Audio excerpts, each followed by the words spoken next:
सुजाता की शादी जब से हुई है वह देख रही थी कि उसकी सास काम में ही लगी रहती थी। उन्हें बैठने का जरा भी समय नहीं मिलता था। हर समय अपनी सास और परिवार की देखभाल में मालती जी का दिन पूरा हो जाता था। कब सुबह से रात हो जाती थी पता ही नहीं चलता था।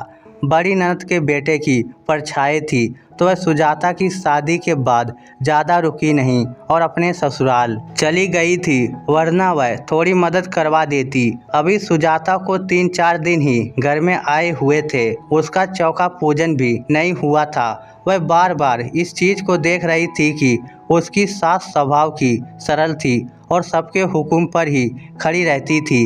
अपने बच्चों को वह अपने हाथों से ही पानी पिलाती थी। सबकी पसंद का खाना बनाना, सबकी फरमाइशें पूरी करना मालती जी की आदत में था। अपनी आदत के अनुसार वह किसी को किसी काम के लिए मना नहीं करती थी। मम्मी, मेरा आलू की सब्जी खाने का मन नहीं है, मेरे लिए दाल बना दो, उसमें लहसुन प्याज का तड़का लगा देना। मालती जी काम में लग गई। सुजाता के पति राजेश ने जब कहा तो मालती जी ने झट से कुकर में दाल चढ़ा दी। देवर को पूरी नहीं खानी थी क्योंकि शादी के घर में पूरी खाकर वह उबर गया था। जब घर में मेहमान ज़्यादा हो तो आलू की सब्जी और पूरी फटाफट से बनती है, जल्दी काम भी हो जाता है। मालती जी ने फिर से अलग रोटी का आटा लगाया और छोटे बेटे मुकेश के लिए रोटियां सेक दी। घर में खाना बनाने वाली बाई भी अब हटा दी थी।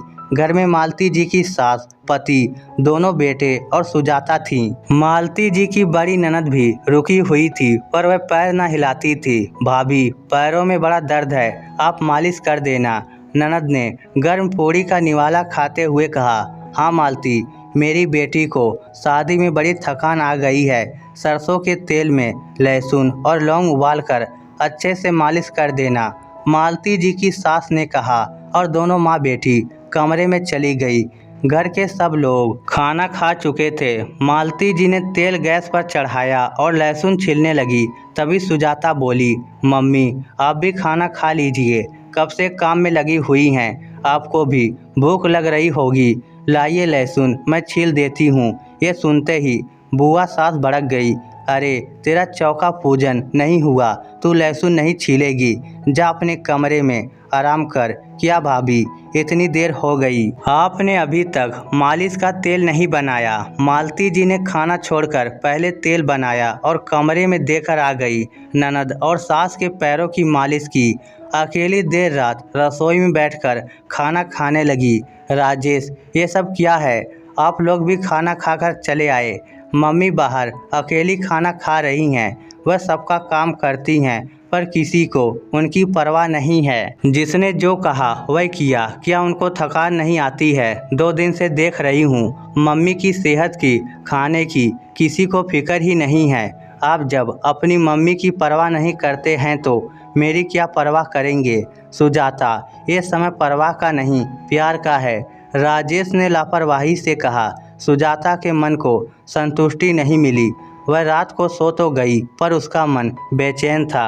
अगले दिन उसका चौका पूजन था। पूजन करके सुजाता ने पूरी रसोई बनाई, सबको खाना खिलाया। सास मालती जी की भी थाली परोस दी। मम्मी आप भी खाना खाइए।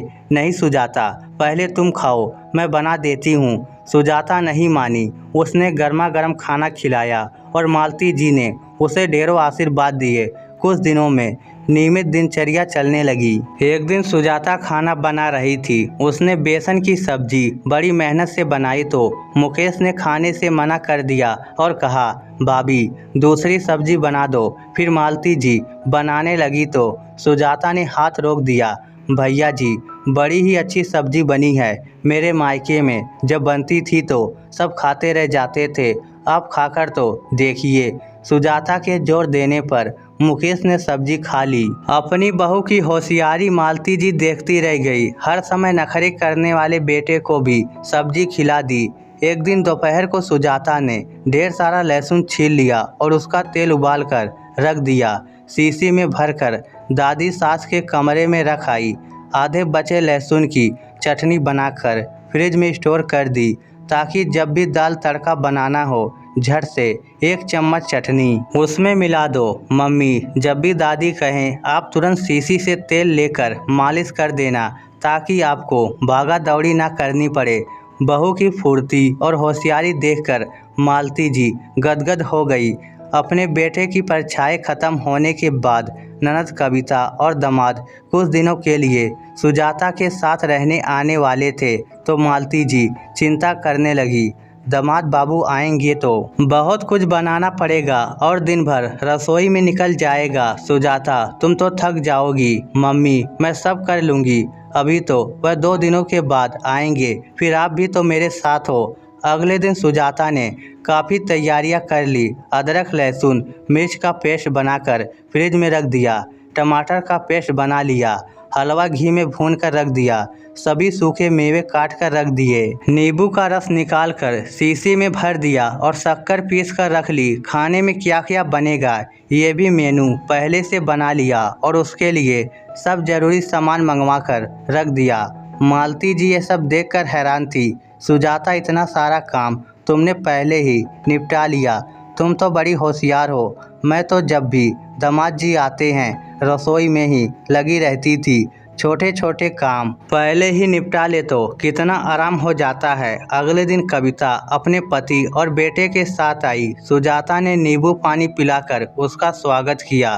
तभी कविता हैरानी से बोली, भाभी नींबू पानी बनाकर ही रखा था क्या, इतनी जल्दी ले भी आई। सुजाता मुस्कुरा दी और गर्मा गर्म कचौड़ियाँ भी लाकर रख दी और खाने की तैयारी में लग गई।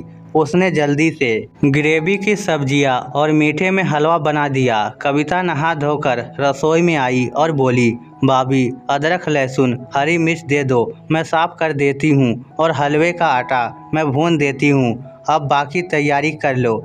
ये सुनकर सुजाता बोली, दीदी आप बैठिए, मैंने सब तैयारी कर ली है। कविता ने आश्चर्य से मालती जी की तरफ देखा तो वह गर्व से बोली, मेरी बहू तो बड़ी होशियार है। सुजाता ने खाना भी तैयार कर दिया और सबसे बातें भी करती रही। रात का खाना भी उसने दामाद बाबू और उनकी पसंद का बनाया। जरूरी चीज़ों का पेस्ट तैयार था तो हर सब्जी आसानी से और जल्दी से बन गई। भाभी इसमें हरा धनिया और डाल दो, लाओ मुझे दो, मैं साफ करके काट देती हूँ। कविता देखती ही रह गई और सुजाता की होशियारी देखकर उसे बहुत खुशी हुई। आज शादी के इतने समय बाद मालती जी अपनी बेटी के साथ इतने आराम से बैठी थी, वरना हमेशा दिन भर काम में ही निकल जाता था। अगले दिन जमाई बाबू ने कहा, नानी आपके हाथों की खीर खानी है। मालती जी ने खीर चढ़ा दी और आकर बैठ गई। थोड़ी देर बाद खीर बन गई तो फ्रिज में से निकालकर झट से सूखे मेवे डाल दिए जो सुजाता ने पहले से काट कर रखे थे। मालती जी जब तक कविता रही अपनी बहू की ही तारीफ करती रही। कविता ने भी सुजाता को कहा, मेरी भाभी बड़ी होशियार है, वरना हमेशा तो मम्मी काम में ही लगी रहती थी। दीदी आप तो इतने समय के बाद आए हो तो आपको क्यों काम में लगाए रखती।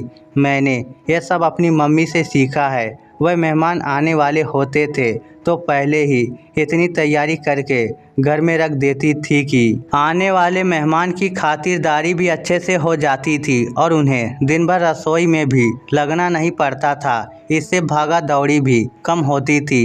मम्मी से यह भी सीखा कि घर के सदस्यों के लिए जब एक गृहिणी सामंजस्य स्थापित करके चल सकती है तो घर के सदस्य का भी फर्ज बनता है कि वह भी सामंजस्य करे। घर में इतने सदस्य होते हैं, सबकी पसंद की अलग अलग सब्जियां बनाने लगो तो हमारा तो पूरा दिन ही चौके में निकल जाएगा। इसलिए जो बना है उसे ही खाना सीखो। खाते खाते हर चीज़ अच्छी लगने लगती है। रसोई में काम भी करो पर होशियारी और चतुराई से करो, काम भी हो जाए और हमें दिन भर रसोई में भी न लगना पड़े। एक ज़रूरी बात और, इससे हमें भी शीशे के सामने सजने संवरने का, खुद को निहारने का समय मिल जाता है। सुजाता के ये कहते ही मालती जी और कविता भी हंसने लगी। दोस्तों सच है, गृहिणी हो या कामकाजी, हमें हर काम को मैनेज करके चलना चाहिए ताकि हमारे भी समय की बचत हो और हमें अपने लिए भी वक्त मिले। इस स्टोरी को लेकर आपकी क्या राय है नीचे कमेंट करके हमें ज़रूर बताइएगा। धन्यवाद।